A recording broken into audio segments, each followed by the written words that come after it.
Come on, girls. Mom, GoPro us. GoPro us. Where you gonna pop the bottle? Pop the bottle. Pop the bottle. It's senseless, and I want some answers because my daughter is gone. And it's not fair. I want everybody to find out who did this to her. She shouldn't be gone. But we need to know. We need to know what happened. September 12th, 2023, downtown Los Angeles.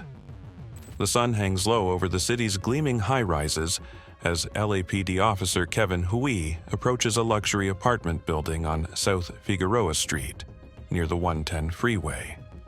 It's a routine welfare check, the kind officers perform hundreds of times each year, but nothing about what happens next is routine. He enters apartment 507 on the 5th floor. Inside, water floods the carpet. Dark stains mark the walls. The officer moves through the space carefully, his eyes scanning for the resident. 31-year-old Maleesa Mooney, an aspiring model and real estate agent who hasn't been heard from in days. Then he sees it. A puddle of blood on the floor. His steps quicken. What Officer Hui finds when he opens that door will haunt him forever. His voice cuts through the body cam footage. "That's a homicide, bro, that's a homicide. It scared the shit out of me." Inside the refrigerator, wedged into an impossible space, lies Maleesa Mooney's body. I couldn't recognize her. You feel there was some level of violence with this death? Yes, I do. You believe it was murder? I believe it was. I really do. One of her legs was up in the air in a kicking position. That's not nobody that's just laid in their bed and died. I don't know who she went out with. What transpired there, I have no idea. But I'm going to find out. So if you're out there, you're going to get caught. You're messing with the wrong person. Her wrists are bound behind her back. Her ankles are tied. A gag is stuffed deep in her mouth. And on that September afternoon, one of Los Angeles' most disturbing murder cases in years begins to unfold. The call comes in at 3:54 p.m. Family members request a welfare check after Maleesa stops responding to calls and texts. This is actually the second time in days that police have been asked to check on her. The first time, they found nothing amiss. But Maleesa's mother grows increasingly worried. She contacts the apartment manager. She knows something is wrong. When police finally gain access to the apartment, they find it flooded with water. Different parts of the carpet have been ripped up. The refrigerator, the one that should contain Maleesa's body, is missing from the scene entirely, taken as evidence.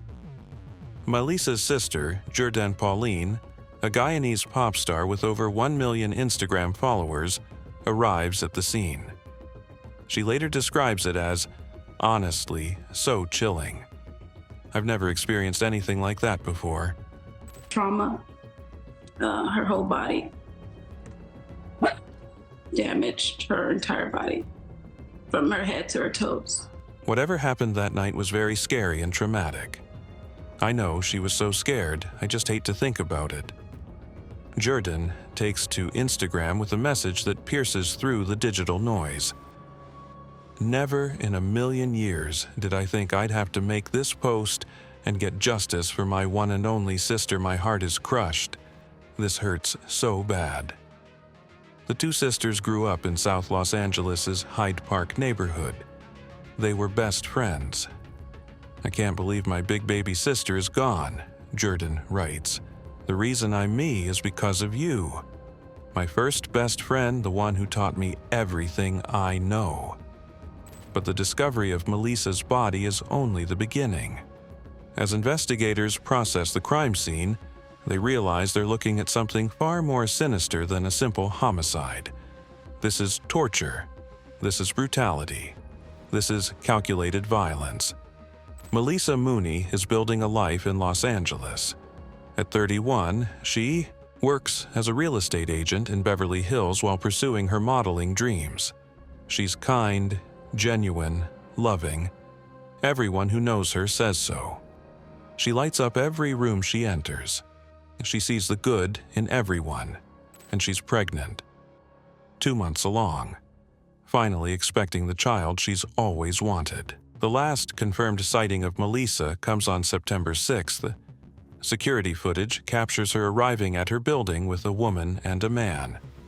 The next day, elevator video shows her one final time, the last imagery of her alive. Detective David Marcinek takes the lead on the case. What he finds inside Maleesa's apartment tells a story of prolonged suffering. A story that makes even seasoned homicide detectives pale. Marcinek finds clumps of hair on the floor and in the trash. Stains on walls and carpet appear to be dried blood or bleach used to clean up. A duffel bag full of rags sits in the apartment, caked in dried blood. In a bedroom closet, he discovers a pillow stained with blood. The evidence suggests something investigators rarely see. Prosecutors believe Maleesa was kept captive inside that closet before being killed. The medical examiner makes an unusual ruling. Out of 341 homicides in Los Angeles County over the previous 5 years, only 5 are ruled homicidal violence. Maleesa Mooney becomes number 5. The designation means one thing: the examiner cannot determine which specific act caused her death. She likely dies from asphyxia, but the medical examiner cannot determine with certainty the manner of her death, deeming it only a result of homicidal violence. Drug tests reveal recent cocaine use, but the role that drugs or alcohol may have played in Maleesa's death, if any, remains uncertain. Detectives work backwards from September 12th. They pull security footage from the apartment building. They track digital footprints. They follow every lead. Detectives work backwards from September 12th. They pull security footage from the apartment building. They track digital footprints. They follow every lead. On September 7th, the day after Maleesa was last seen alive, security video captures a man using Maleesa's security key to access the building's elevators. He carries plastic bags to the apartment. The next day, surveillance cameras record him leaving Mooney's apartment and throwing away a black garbage bag. Investigators also uncover something else. Maleesa's mother discovers her daughter's phone records and calls the last number listed, hoping for information. The person who answers says, "Oh no, someone was just trying to sell me this iPhone for $100. Whoever has Maleesa's phone is trying to sell it. The pieces begin falling into place. DNA evidence, video footage, witness statements. They all point to one person. On November 3rd, 2023, nearly 2 months after Maleesa's murder, police in Hopkins, Minnesota stop a vehicle for an equipment violation. The driver is arrested without incident for marijuana possession and an open container of alcohol. His name, Magnus Daniel Humphrey, 41 years old. He's already wanted on a federal narcotics probation violation out of Chicago. After his first appearance in federal court in Minnesota, Humphrey is sent to a federal prison in Chicago. He's been there since November, but Los Angeles detectives are watching. They're building their case, and in February 2024, they're ready. On February 22, 2024, Los Angeles County District Attorney George Gascon announces charges against Magnus Daniel Humphrey. The charges: murder and torture. Ms. Mooney opened her home to this individual with trust, but was repaid with torture and murder, Gascon states. The heinous disregard for Ms. Mooney's life will not go unpunished. Humphrey is extradited to Los Angeles. He's held without bail. He faces a maximum sentence of life in prison without parole. But prosecutors reveal they're considering something more: the death penalty. But who is Magnus Humphrey, and how does he know Maleesa Mooney? The truth emerges slowly, piece by piece, over more than a year.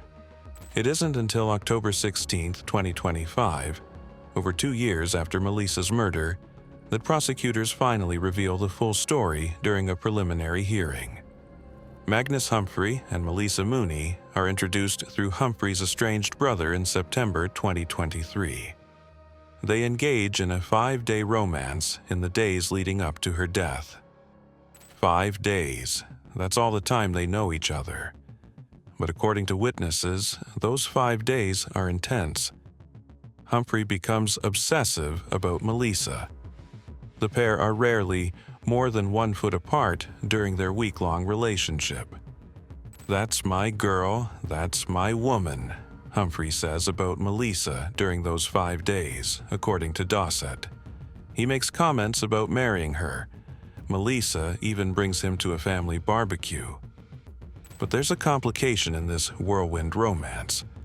Maleesa works as an escort, and Humphrey isn't paying.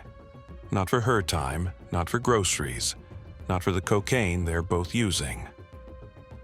According to Detective Marcy Neck's testimony, Maleesa tells a friend she wants to ask Humphrey for money, but she doesn't know how to. Dossett advises her to ask Humphrey to buy her a $500 gift card to Best Buy. On September 7th, at around 5 p.m., Maleesa texts Humphrey 2 links, one from Amazon for pots and pans, the other for a General Electric appliance, likely a toaster oven. Maleesa Mooney is never seen alive again. During the preliminary hearing, prosecutors introduce evidence that chills the courtroom. Magnus Humphrey has done this before. Barbara Brown takes the stand. She's Humphrey's ex-fiancée.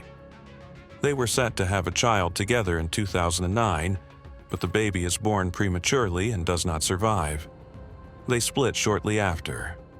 When Humphrey visits their former home to retrieve his engagement ring, Brown says she can't find it.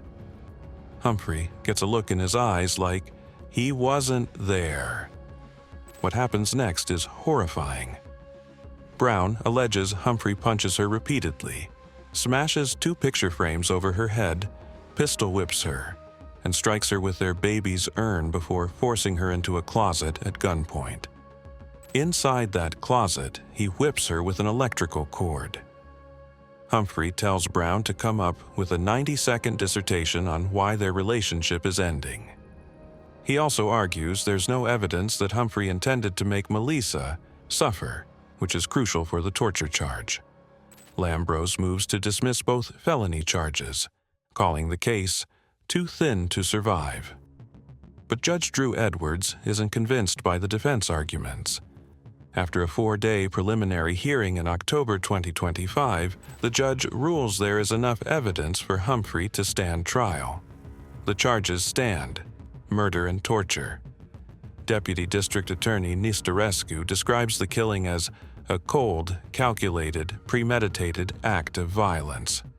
Humphrey is eligible to face the death penalty if convicted, though prosecutors have not yet decided whether to seek capital punishment. Although District Attorney Nathan Hodgman announced in March that prosecutors could once again seek the death penalty against certain defendants, the office has yet to do so under his leadership. The committee that approves such decisions has reviewed 48 cases this year and decided to seek life without parole in 45 of them. Maleesa Mooney was 31 years old when she died.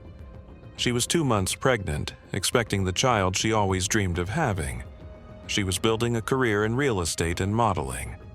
She was kind, genuine, and loving. She saw the good in everyone. She opened her home to someone she barely knew. She trusted him. And according to prosecutors, she paid for that trust with her life. Nobody heard her scream, Jordan says, struggling to make sense of what happened to her sister.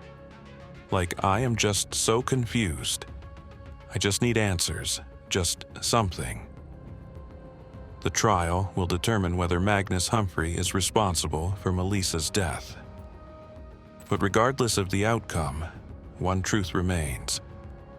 Maleesa Mooney deserved better than the brutal end she met in that downtown Los Angeles apartment. Her story is a reminder that evil can wear a familiar face. That obsession can masquerade as love, and that 5 days can be more than enough time for trust to turn deadly. Subscribe to keep her story alive. And don't miss what happens in the next case. Watch now.